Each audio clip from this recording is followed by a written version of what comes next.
serie de predicaciones expositivas del libro de Hebreos.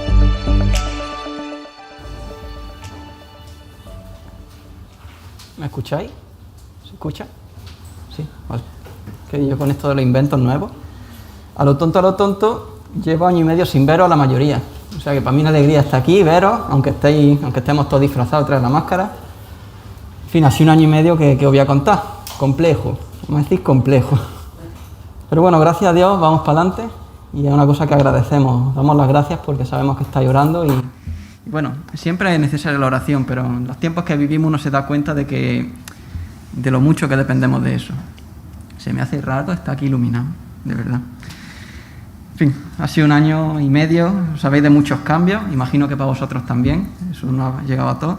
Precisamente hablando de cambios, de lo que habla el texto que vamos a estar hoy estudiando, como ha comentado José, seguimos con las predicaciones sistemáticas de Hebreos y vamos por el capítulo 8, versículos del 6 en adelante, del 6 al 13, vamos a estar mirando hoy. Entonces, bueno, por poner un poco en contexto, os recuerdo que el tema, si hay una palabra que define el tema del libro de Hebreos, es mejor.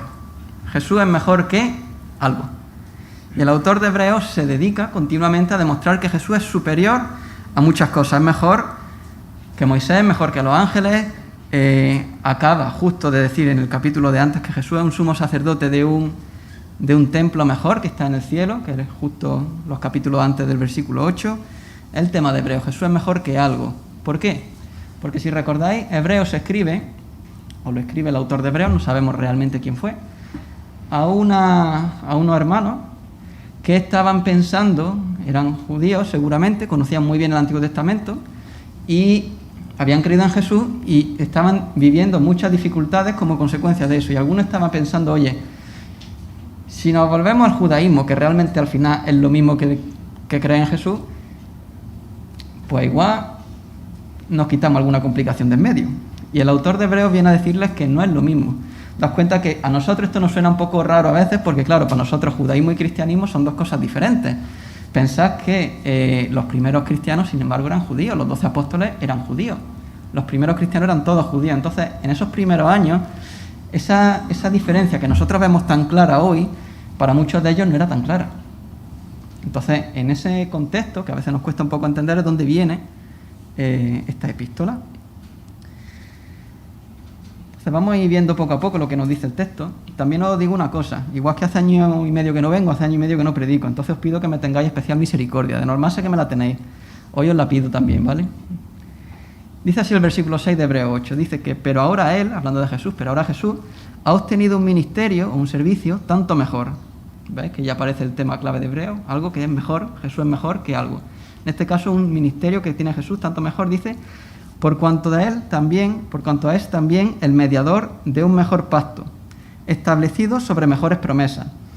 Pues si aquel primer pacto hubiera sido sin defecto, no se hubiera buscado lugar para el segundo. Y ese va a ser el tema que vamos a estar estudiando esta mañana.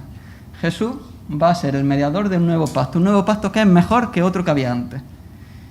Y esto es un poco los conceptos que voy a tratar de explicar porque entiendo, es un tema un poco laborioso, entonces si en algún momento no soy muy claro podéis interrumpirme y os lo explico otra vez, ¿vale?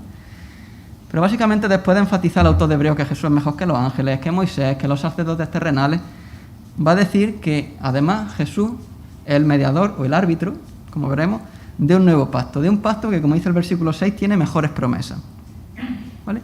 Pues de nuevo vemos que la clave que aparece es mejor que algo. Jesús tiene algo que es mejor que lo que había antes. Que, como digo, el énfasis de Hebreos el objetivo de la carta al final es convencer a unos creyentes que no den la vuelta, que no dejen a Jesús, ¿vale? Entonces, aquí pacto, ¿qué significa? A veces la terminología bíblica nos confunde un poco. Pacto realmente, cuando veis pacto en la Biblia, hace referencia a regular los términos de una relación, es decir, a tener una relación con alguien. Cuando Dios hace pacto con la humanidad, significa que Dios quiere tener una relación con la humanidad y el pacto es sencillamente la forma, o digamos los límites, límites, cómo se va a regular esa relación, qué tipo de relación va a ser. Es un poco el concepto. A nosotros pacto igual nos suena un poco, es decir, igual lo habéis escuchado tanto que ya pierde un poco el sentido. Pero lo que no deja de ser asombroso es que el Dios de la Biblia esté continuamente buscando estar en relación con la humanidad. continuamente. Dios nunca tira la toalla con nosotros. Como veremos más adelante, los pactos, un pacto concretamente, que es este que dice el autor de Hebreos que queda anticuado por la desobediencia del pueblo, y Dios, en vez de tirar la toalla, vaya a hacer otro. Mirad, cada pacto de Dios, cada vez que veáis pacto en la Biblia, lo que os tiene que venir a la mente es eso, es que Dios está tratando de entrar en relación con el ser humano. Eso nos recuerda el amor de Dios, sencillamente. Que, por cierto, una curiosidad, cuando la Biblia se divide en Antiguo y Nuevo Testamento, testamento viene del latín, es la palabra para pacto. Entonces tenemos el Antiguo Pacto, aunque realmente en el Antiguo Testamento hay varios pactos, pero bueno, Antiguo Pacto y el Nuevo Pacto. ¿Vale? Quizá eso ayude a pensarlo. Cuando veáis aquí pacto, cambiáis testamento y más o menos es el sentido que lleva. Hebreos 8 nos está hablando entonces de que hay un nuevo pacto, del cual Jesús es el mediador o el árbitro. El árbitro es el que está entre dos partes, ¿vale? En este caso las dos partes son Dios y el hombre. Dios está tratando de establecer un pacto con los hombres, una relación con los hombres, y Jesús es el que está por medio, es el que hace de mediador. Y daos cuenta que es el mediador perfecto. ¿Por qué? Porque es Dios y es hombre. Es una cosa que explora Pablo en Timoteo, pero que es interesante notar.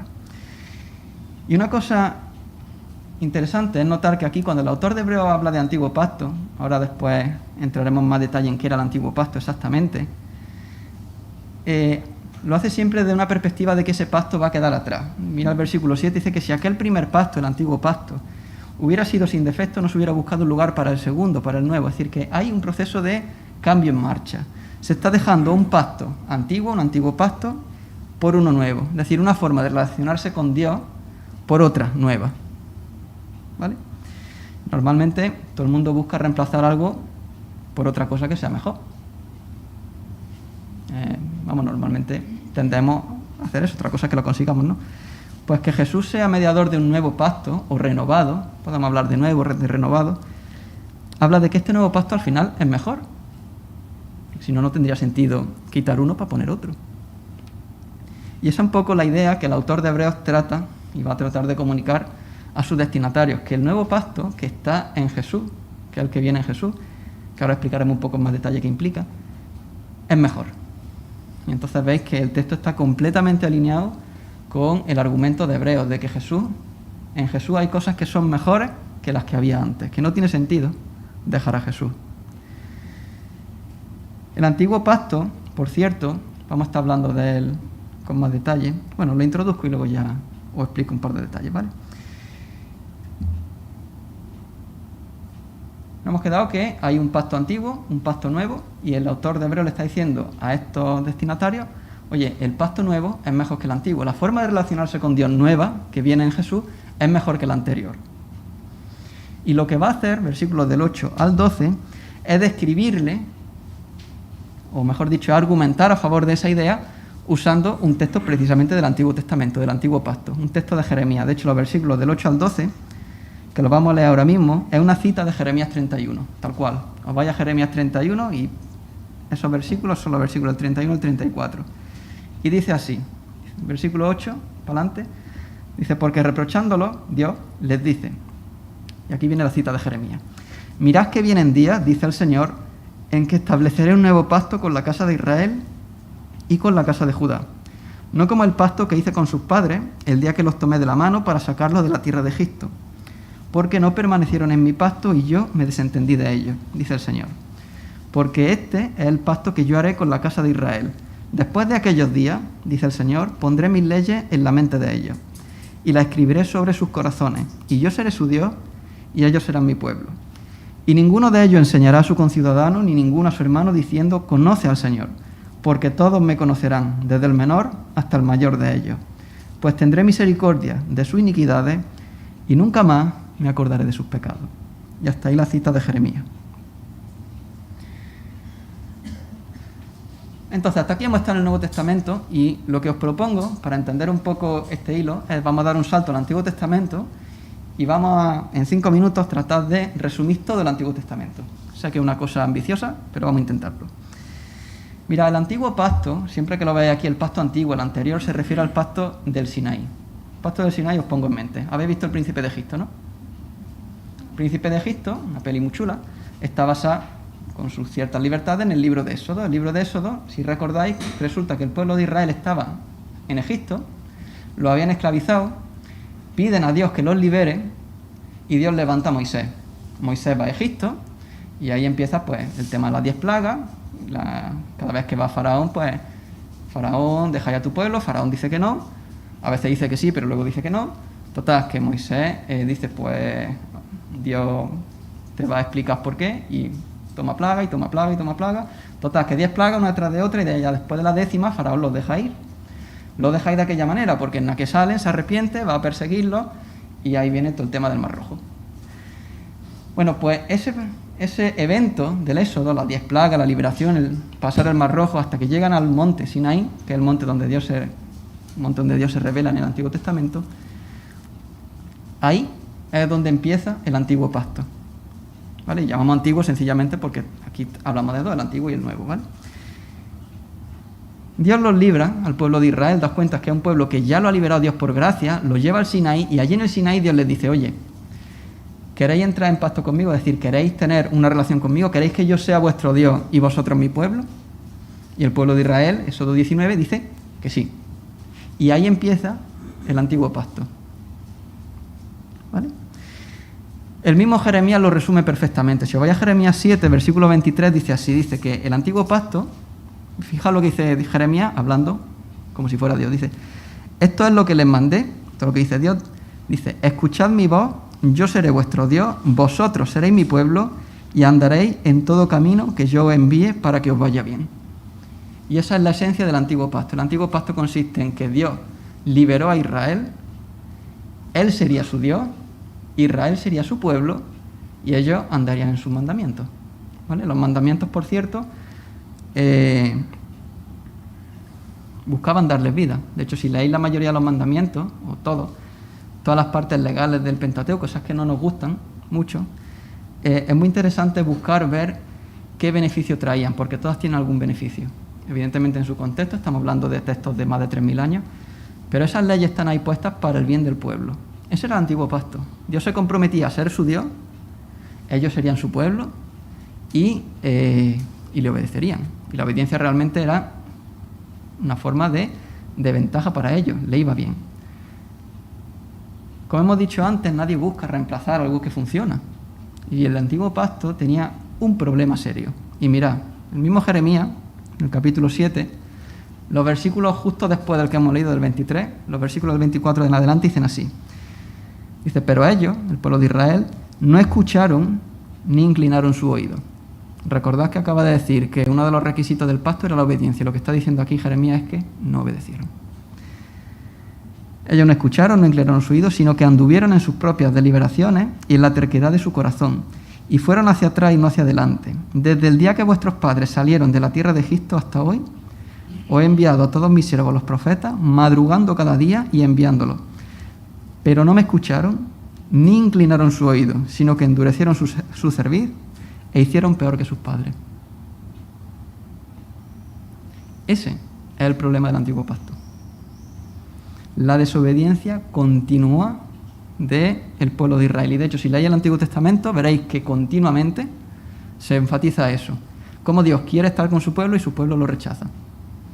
Pensad en el libro de Jueces. El libro de Jueces consiste en una sucesión de el pueblo desobedece, Dios les manda un castigo hasta que se arrepienten, claman a Dios, Dios los libera, y vuelta a empezar. El pueblo desobedece, Dios les manda un castigo, el pueblo se arrepiente, Dios los libera, y otra vez. Y el ciclo se repite continuamente.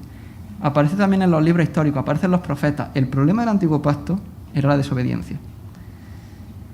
Y mirad, dice un comentarista, Pérez Millo, dice que en el caso del primer pacto, este Antiguo Pacto, su problema es que no era capaz de perfeccionar a los que se incluían en él. El problema del Antiguo Pacto es que, como vemos en el Antiguo Testamento, no podía ser el definitivo, porque la desobediencia seguía ahí. Hacía falta algo más. Y por eso era necesario un nuevo pacto.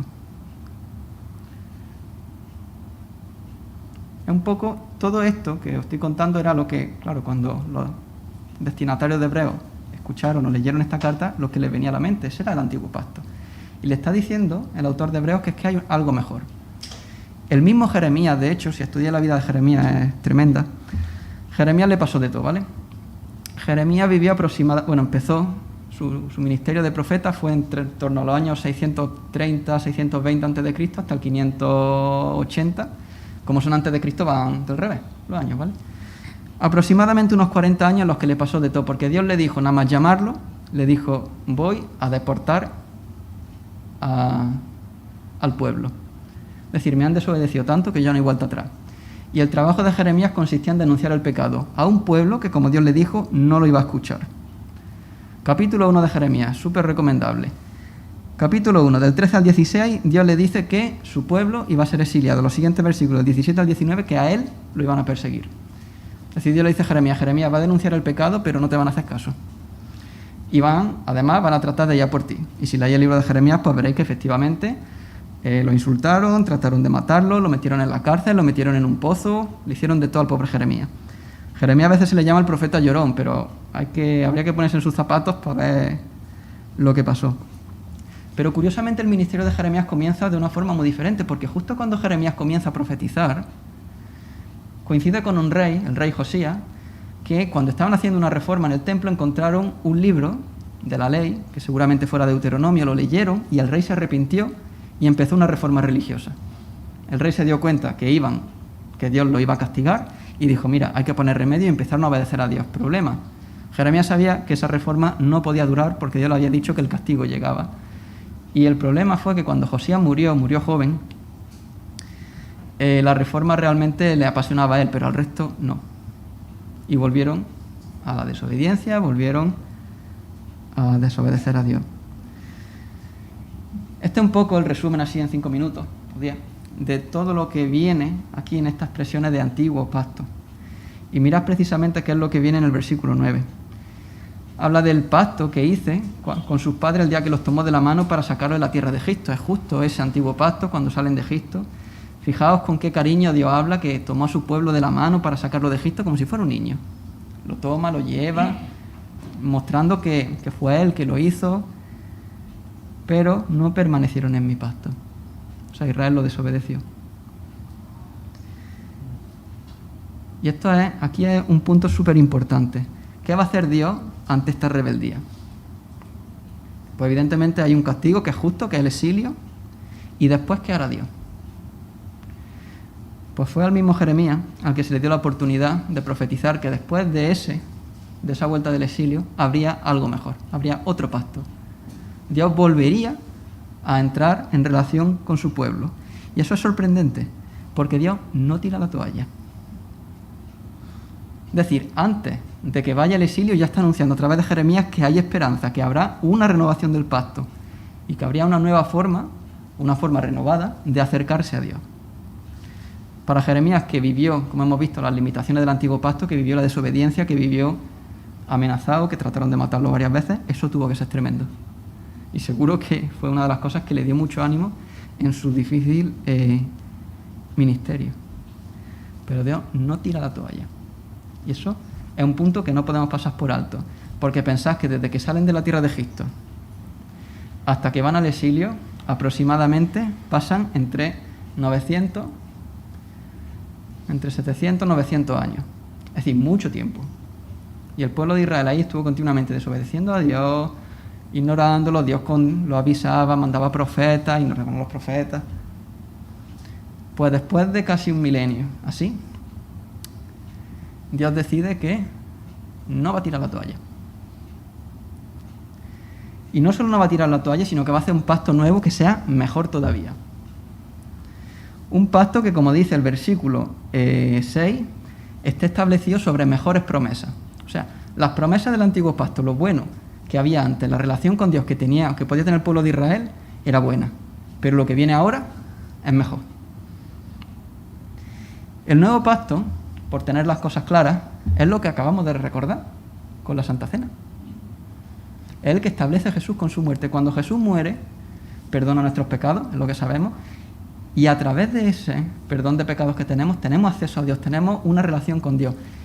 Y toda esta nueva relación con Dios que tenemos, lo que vivimos nosotros, es el nuevo pacto. Y es precisamente lo que el autor de Hebreos les dice a los destinatarios. En Jesús, la forma de relacionaros con Dios, el nuevo pacto, es mejor. Y mirad, hay unos elementos de continuidad entre el antiguo y el nuevo pacto. Si os dais cuenta en el versículo 10, cuando dice que, describiendo el nuevo pacto, dice, yo seré su Dios y ellos serán mi pueblo, es precisamente la misma forma que aparece en el Antiguo Testamento. Aparece en Éxodo, aparece en Génesis, aparecen los profetas.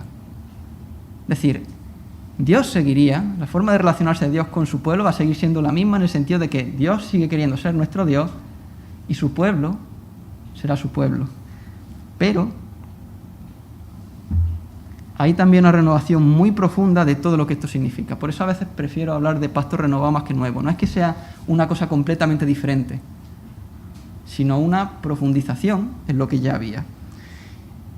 Que son las mejores promesas que hemos visto antes. Mirad, las mejores promesas son los versículos 10, 11 y 12. Y vamos a ir viendo una a una porque son mejores las promesas, porque es mejor la relación que podemos tener con Dios a través de Jesús. La primera, versículo 10, dice que después de aquellos días, refiriéndose al exilio, refiriéndose al castigo que iba a experimentar Israel, después de aquellos días, dice que pondrá sus leyes en la mente de ellos y las escribirá sobre sus corazones. Y yo seré su Dios y ellos serán mi pueblo. Es decir, la primera promesa es que Dios va a poner su ley en el corazón. Y a esto a nosotros nos puede sonar que no es gran novedad, ¿vale? Pero aquí va un poco el tema de las palabras, ¿vale? Ley es Torah. Torah, una palabra en hebreo, no significa solamente la ley en sí. Es una instrucción, es un guiado, es enseñar a alguien. Entonces, cuando hablamos de que la ley, cuando los judíos hablan de la ley, hablan de la instrucción. Es un concepto más amplio que lo que nosotros entendemos a veces por ley. Os pongo un ejemplo muy tonto. Yo ahora cojo a José y le digo, José, ¿cómo se llega al parque? Y José me dice, pues mira, sale, gira a la izquierda. Cuando llega a la calle grande, gira otra vez a la izquierda y tiene el parque al final. Eso sería la ley. La instrucción, ¿qué sería? Yo le digo a José, José, ¿cómo se llega al parque? Y dice, pues vente conmigo que te acompaño. Y baja conmigo hasta la esquina y me dice, mira, ahí está el parque. Guía, instruye, acompaña, dirige. Si queréis otro ejemplo que sea menos tonto. Amar al hermano, sabemos que es lo que tenemos que hacer. ¿Qué significa que Dios ponga su instrucción en nosotros? Que nos instruye, que nos guía, que nos enseña cómo hacerlo, nos da forma, nos hace sensible a las necesidades de otros, nos da fuerzas cuando nosotros no nos saldría hacer ciertas cosas. Eso. En definitiva, es poner, en otras palabras, una cosa que profetizó Ezequiel, que Ezequiel profetiza a la vez que Jeremías, Ezequiel 11:19, cuando habla de que Dios daría un corazón nuevo, un corazón renovado. O como dice un comentarista, dice que el defecto no estaba en la ley del pacto. Lo que se necesitaba era una naturaleza nueva, un corazón liberado de su esclavitud al pecado, un corazón que no solo conocía y amaba espontáneamente la voluntad de Dios, sino que tenía el poder para hacerlo. El nuevo pacto era nuevo porque podía impartir este corazón nuevo. Es decir, la primera novedad que trae el nuevo pacto comparado con el anterior o el renovado es que Dios iba a intervenir directamente en las personas para que pudieran obedecerle, para que tuvieran esa capacidad. Lo que en el Nuevo Testamento a veces se llama la regeneración. Una nueva naturaleza, una nueva capacidad. Daos cuenta de que aquí, ¿quién es clave? El Espíritu Santo, que cobra muchísima importancia en el Nuevo Testamento, precisamente. Esta es la primera gran ventaja, que Dios daría un corazón nuevo. Dios daría una capacidad nueva de obedecerle. Primera ventaja del nuevo pacto. Segunda, versículo 11. Dice así, dice que ninguno de ellos enseñará a su conciudadano o a su hermano, diciendo, conoce al Señor, porque todos me conocerán desde el menor hasta el mayor que ellos. La segunda promesa es un conocimiento de Dios que va a ser personal e íntimo. Y de nuevo, no estaba una cosa que sea completamente diferente a lo que había en el Antiguo Testamento. En el Antiguo Testamento se enfatiza que hay que conocer a Dios. Dios se queja de que su pueblo no lo conoce en Jueces 2. Oseas 4, Oseas 6. Son capítulos donde Dios se queja de que su pueblo no le conoce. Oseas 4:6 dice que el pueblo pereció porque no conocieron a Dios, le faltó conocimiento de Dios. Oseas 6:6, Dios dice que prefiere el conocimiento de Dios antes que los sacrificios. Jeremías 9:23 y 24, donde Dios dice que si alguien se tiene que enorgullecer de algo, que sea de conocer a Dios. Son cosas que ya aparecen en el Antiguo Testamento, pero, como digo, el Nuevo Pacto lo renueva, lo profundiza. ¿En qué sentido lo profundiza? Pues mirar, En el Antiguo Testamento existía la figura del sacerdote, del levita, que enseñaban a otros la ley de Dios. Es decir, había un intermediario, por así decirlo, entre los israelitas y Dios. Estaban los levitas, los sacerdotes, los profetas.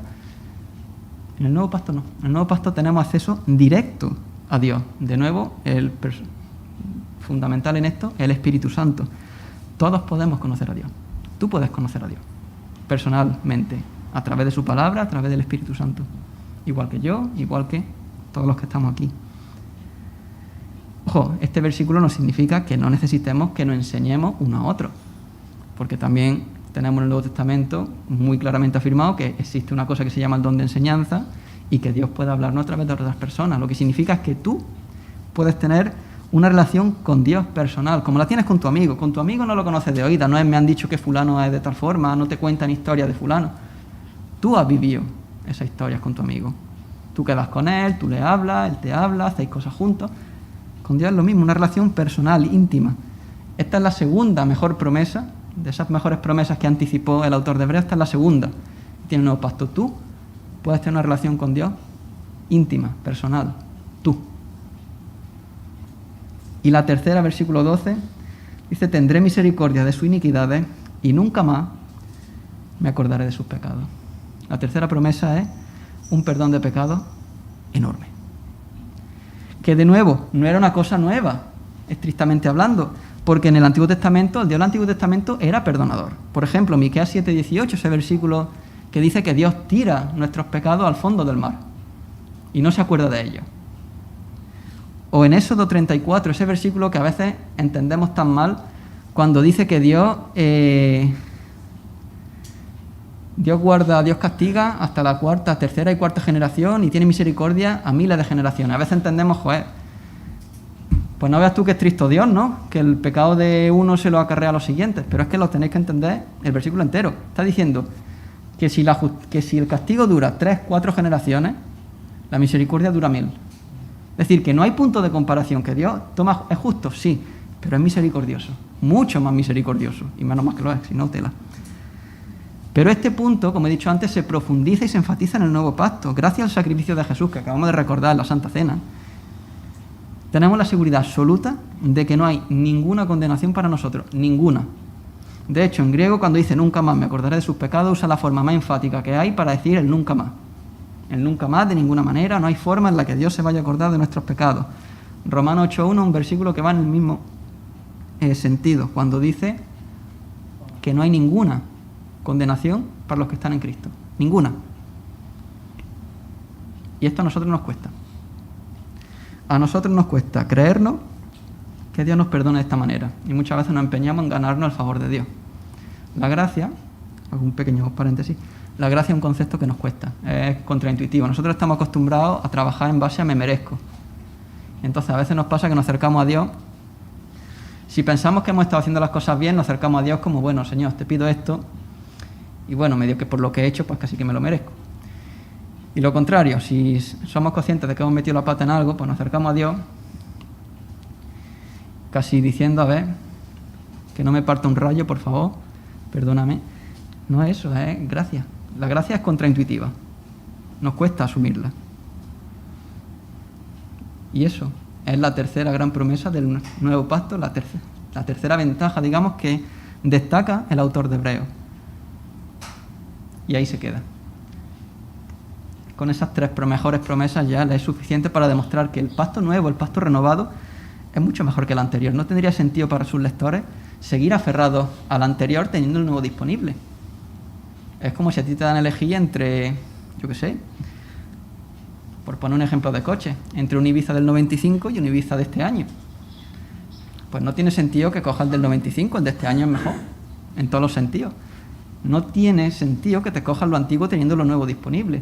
Es lo que el autor de Hebreos le dice a su destinatario. Y por eso termina el versículo 13 diciendo así. Dice, cuando Dios dijo, un nuevo pacto, hizo anticuado al primero, y lo que se hace anticuado y envejece está próximo a desaparecer. ¿Qué le está diciendo? Mirad, el gran cambio, como habéis visto, del nuevo pacto frente al antiguo está en el papel que ahora tienen tanto Jesús como el Espíritu Santo. En el nuevo pacto son cruciales, son importantísimos. Y claramente el antiguo pacto va a quedar anticuado, como está diciendo aquí, y terminará desapareciendo. ¿Por qué? Porque ha llegado algo que es mejor. No tiene sentido mantener algo que es peor. Y este fue el mensaje para los receptores originales de la epístola. Para ellos, estos breves versículos tuvieron que ser muy fuertes. ¿Por qué? Porque él está diciendo, mira, vosotros estáis pensando que os podéis rechazar lo que Jesús ha hecho y seguir igual, pero no. Jesús ha iniciado una nueva forma de relacionarse con Dios que no tiene comparación con la anterior. Y de hecho la anterior va a desaparecer.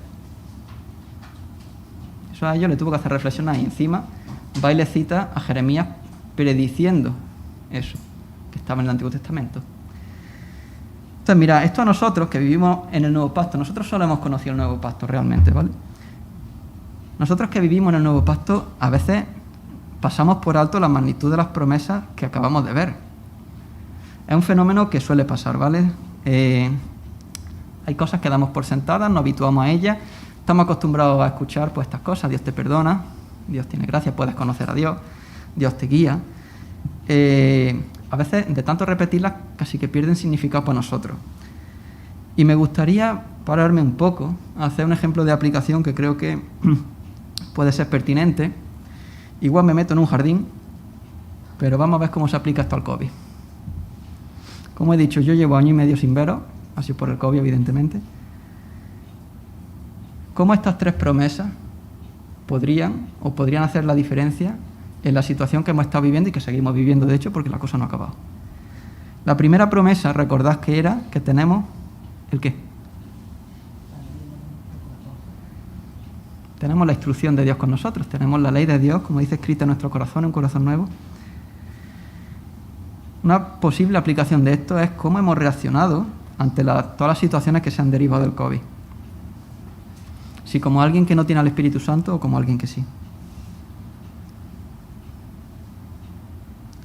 O de otra forma, la misma pregunta, ¿qué diferencias causa o ha causado en nosotros la instrucción de Dios que tenemos en nuestros corazones? ¿Qué diferencia ha causado tener al Espíritu Santo con nosotros? Y aquí hay muchas posibles respuestas, ¿vale? Pensad que ha habido gente que ha tenido un miedo tremendo. Y está bien, el miedo es una reacción normal ante lo desconocido. Pero también tenemos un Dios que es poderoso. Y luego está el ejemplo contrario, ¿no? Hay gente que decía, bueno, Dios me cuida de todo y precaución ninguna. Tampoco eso. En ningún lugar dice que Dios vaya a protegerte de tus tonterías. ¿Cómo hemos reaccionado ahí? ¿Hemos podido ayudar a otros? Una cosa que me resulta muy divertida es lo siguiente. Cuando estábamos todos encerrados en nuestra casa y no teníamos nada que hacer, nada más que salir a aplaudir a las 8, los sanitarios eran la leche. Cuando se empezó a poder salir, y ya los sanitarios empezaban a decir que cuidadito, que la cosa no había pasado, ya la gente empezó tampoco para tanto. La gente ha ido buscando su propio interés. Es así, la Biblia lo dice, que las personas tenemos pecado y se manifiesta de muchas formas, una de ellas es esa. Nosotros podemos ayudar a otros. La guía de Dios precisamente, recordad que pasa por amar a Dios y amar al prójimo. ¿De qué forma hemos podido nosotros poner en práctica eso? Ayudando a otros, amando a otros, preocupándonos por los demás también. Porque también podemos tomar iniciativas, llamar, preguntar. Si hay alguien que hace mucho tiempo, como comentaba José antes, gente que hace mucho tiempo que no viene, preguntar, averiguar. Podemos hacerlo. Es parte de la instrucción de Dios.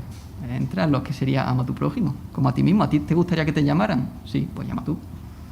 ¿A ti te gustaría que te ayudaran? Sí, ayuda tú también. Esa es la primera promesa. Tenemos la instrucción de Dios en nuestros corazones.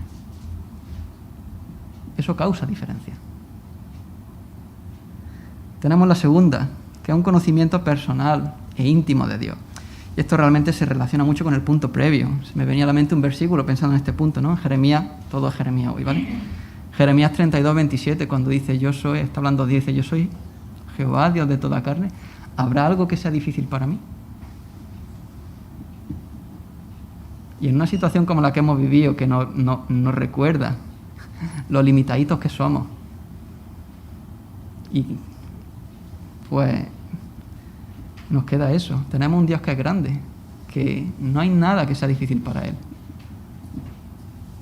Es justo lo mismo que le dijo, que vemos en Lucas 2, cuando dice, está cantando María, que no hay nada que sea imposible para Dios. Nada.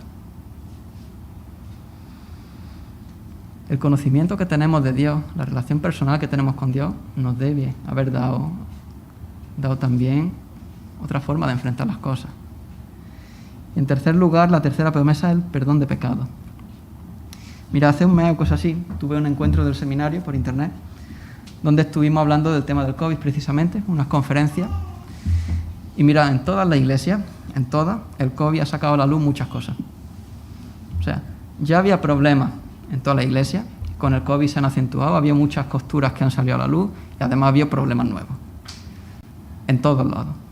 En muchos sitios había muchos problemas, de personas solas sobre todo, el tema de pastoral, gente que lo ha pasado muy mal, no solo durante los meses de encierro, sino luego después también.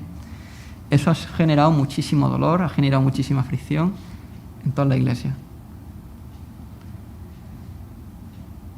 Y mira, si yo soy consciente de que yo le he hecho daño a otro, pues evidentemente tengo que ir a pedirle perdón, ¿no? Pero también sé que Dios me perdona. Lo que dice el versículo 13. Dios dice que tendrá misericordia de nuestros pecados. Pero a la vez también, pensando en la parábola de los dos deudores, aquella en la que a uno le perdonan una cantidad ridícula, enorme que diga, y es incapaz de perdonarle una cantidad ridícula a otro, sabiendo lo que Dios nos ha perdonado a nosotros, también eso nos tiene que ayudar a perdonarnos a otros. Como digo, el COVID ha sacado a la luz muchas cosas y ha generado muchísimo dolor en todos lados. Y precisamente el perdón de Dios está ahí para nosotros. Para que nosotros lo disfrutemos, sí. Y para que nosotros lo extendamos a otros también. Este es el nuevo pacto.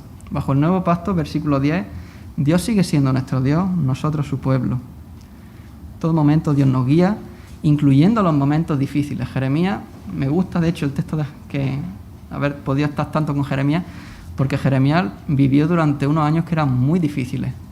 Nosotros llevamos año y medio de pandemia y se nos hace muy cuesta arriba. Pues pensad 40 años que fue lo que vivió Jeremías, de desgracia tras desgracia tras desgracia. Dice de hecho Jeremías 37 que era un tiempo de angustia, tal cual. Y el mismo Dios que estuvo guiando a Jeremías y dándole fuerza al que está con nosotros hoy, guiándonos a nosotros y dándonos fuerza. Y en ningún momento Dios nos ha dejado, en ningún momento ha dejado tampoco de instruirnos, sigue enseñándonos, sigue guiándonos, sigue relacionándose con nosotros, sigue perdonándonos. La pregunta es si esto se nota en nuestras vidas. Porque como digo, vivimos en el nuevo pacto y a veces no somos conscientes de la magnitud de las promesas que tenemos, pero es tremendo lo que tenemos. Nosotros, Dios está con nosotros. Como dice el versículo 10, Dios es nuestro Dios. Pues os animo a que estas promesas las podamos aplicar a nuestra vida y que realmente es una realidad que Dios es nuestro Dios, nosotros su pueblo, y que vivimos en estas promesas que Jesús ganó, y no a coste cero, lo ganó a costa, como hemos recordado antes, de su muerte. Pues que el Señor nos guíe.